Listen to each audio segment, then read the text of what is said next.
According to the National Business Ethics Survey, 10% of employees falsify time or expenses. Time theft costs American business hundreds of billions of dollars each year. This results from employees who steal from their employers by willfully wasting time for which they are paid. Management consulting company Robert Half has conducted numerous surveys related to time theft and concluded that the average employee steals approximately 4.5 hours a week from his employer, or nearly 6 full work weeks per year. A business may be losing more than 10% of its payroll through the following forms of time theft: late arrival or early departure, taking long lunch hours and breaks, requesting paid sick days for inappropriate reasons, slowing down the work pace to create overtime, excessive socializing and personal telephone calls, handling personal business while at work, and using company time and facilities to operate another business. Time theft is not confined to one type of person or industry. It applies to white-collar and blue-collar employees in every type of business, institution, profession, and government agency. It occurs in every organization with a payroll. Robert Half finds that the majority of executives surveyed state that permanent employees steal more time than temporary employees, and also, the greater the employee's seniority, the greater the chance that they will steal time from their employer. Office personnel steal more time than manufacturing employees, and employees under 30 tend to steal more time than older employees. So how can an organization detect misconduct? First, hotlines allow employees to anonymously report misconduct that they've witnessed. However, a National Business Ethics Survey found that when reporting misconduct, employees were more likely to contact their immediate supervisor, not a hotline. Ethics and compliance officers are responsible for oversight of the ethics and compliance program. They assess the needs and risks that an ethics program must address. They develop, revise, and disseminate the code of conduct or code of ethics. They conduct training programs for employees. They develop effective communications to encourage ethical behavior. They establish audits and control systems to detect misconduct. And finally, they review and modify the organization's ethics program to improve its effectiveness. An ombudsman is a person who investigates complaints or reports of misconduct. And finally, systems to monitor and enforce ethical standards are an important part of an organization's ethics program.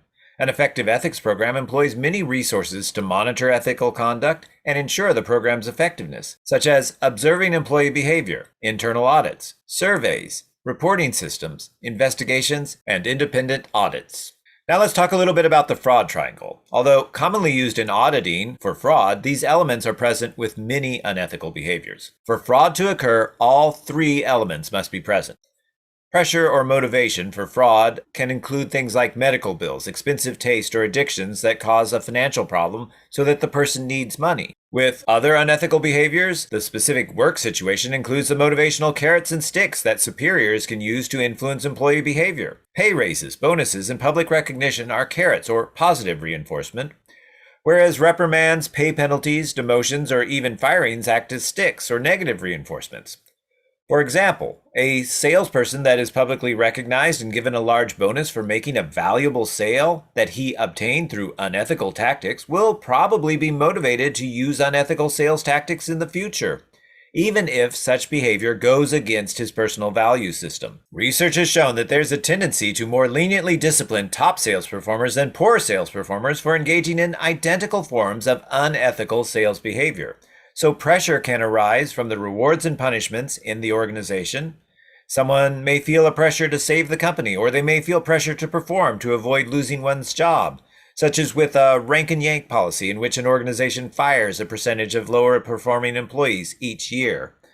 Alternatively, rewards may be set up to create a pressure to perform regardless of how it's done, or to create peer pressure via personal recognition or acceptance by others. Another element of the fraud triangle is opportunity. Because people don't want to be caught, they must believe that their activities will not be detected. Opportunity is created by weak internal controls, poor management oversight, or through the use of one's position and authority. Of the 3 elements, opportunity is the one that organizations have the most control over. Thus, it is essential that organizations build processes, procedures, and controls to discourage unethical behavior. With fraud, failure to establish adequate procedures to detect fraudulent activity increases opportunities for fraud to occur.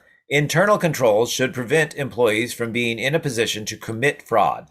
Procedures should be developed to effectively detect fraudulent activity if it does occur. With other unethical behaviors, opportunity usually relates to employees' immediate job context, where they work, with whom they work, and the nature of the work. As with fraud, codes of conduct, guidelines, and policies can reduce opportunity, but only if they are enforced. Having a policy does not matter as much as the employee believing that they will be punished if they engage in unethical behavior. With your sales force, for example, research has shown a general tendency to favor the top sales performers. Sales managers are more lenient to salespeople with superior sales records, despite upper management directives to specifically produce more equal forms of discipline. Thus, an opportunity exists for top sales performers to engage in more unethical behavior than poor sales performers, despite written policies, unless sales managers remove that opportunity by consistently enforcing the company's policies. The last element of the fraud triangle is rationalization. Rationalization occurs when a person justifies his or her unethical behavior. In fraud, common rationalizations are that the fraud is justified to save a family member or a loved one, or that the person will lose everything, their family, their home, their car, if they don't take the money.